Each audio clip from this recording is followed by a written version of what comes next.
पश्चिम बंगाल में वो हो गया जिसकी कल्पना शायद ममता बनर्जी ने कभी सपने में भी नहीं की होगी। 2026 के विधानसभा चुनाव में बीजेपी ने बंगाल की सत्ता के सारे समीकरण ही बदल डाले।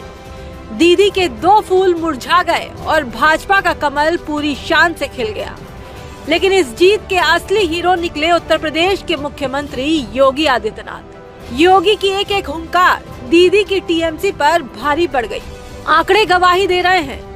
यूपी के मुख्यमंत्री योगी आदित्यनाथ ने बंगाल की जिन सीटों पर प्रचार किया, उनमें से करीब 20 सीटों पर बीजेपी ने परचम लहराया है। स्ट्राइक रेट ऐसा कि बड़े बड़े राजनीतिक पंडित हैरान हैं। सोनामुखी, कांधी दक्षिण से लेकर कल्याणी और दमदम तक जहां जहां योगी के कदम पड़े, वहां टीएमसी का सूपड़ा साफ हो गया। यूपी के सीएम योगी आदित्यनाथ बंगाल चुनाव में भाजपा के स्टार प्रचारकों में से एक थे। ऐसे में उन्होंने बखूबी अपनी जिम्मेदारी को निभाया।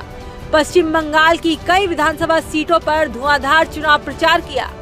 अलग अलग इलाकों में पहुंचकर पार्टी प्रत्याशियों के समर्थन में खुलकर रैली की और जनता का रुख बीजेपी के पक्ष में मोड़ने के लिए एड़ी चोटी का जोर लगा दिया। तकरीबन 22 सीटों पर मुख्यमंत्री योगी ने अपनी पार्टी के लिए जबरदस्त माहौल बनाया, जिसका सीधा असर नतीजों पर दिख रहा है।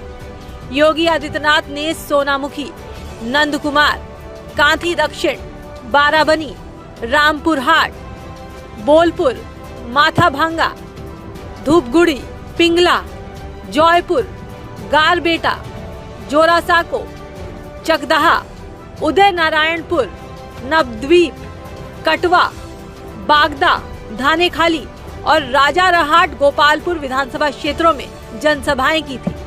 इसके अलावा बांकुड़ा, कल्याणी और दमदम में भव्य रोड शो कर शक्ति प्रदर्शन किया। यही वजह है कि इन 22 में से ज्यादातर सीटों पर बीजेपी के उम्मीदवारों ने अपना जलवा बिखेरा। हैरानी की बात यह है कि जिन 22 क्षेत्रों में योगी गए, वहां टीएमसी महज 2 सीटों धानेखाली और बोलपुर पर ही सिमट कर रह गई।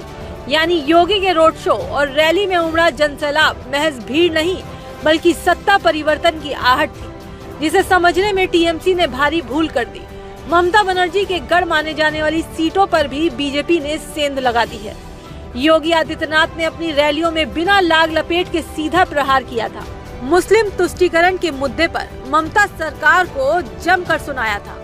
उनके दमदार भाषण, जिसमें उन्होंने बंगाल की धरती पर जय श्री राम का नारा बुलंद किया, उसने मतदाताओं के ध्रुवीकरण में बड़ी भूमिका निभाई। योगी के भाषणों ने जमीन तैयार की और नतीजों ने मुहर लगा दी।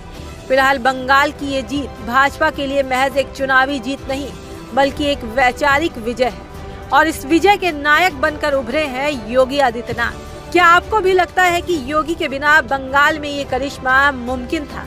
क्या ये योगी आदित्यनाथ का हिंदुत्व मॉडल था जिसने बंगाल में भगवा लहरा दिया? अपनी राय कमेंट बॉक्स में जरूर दें।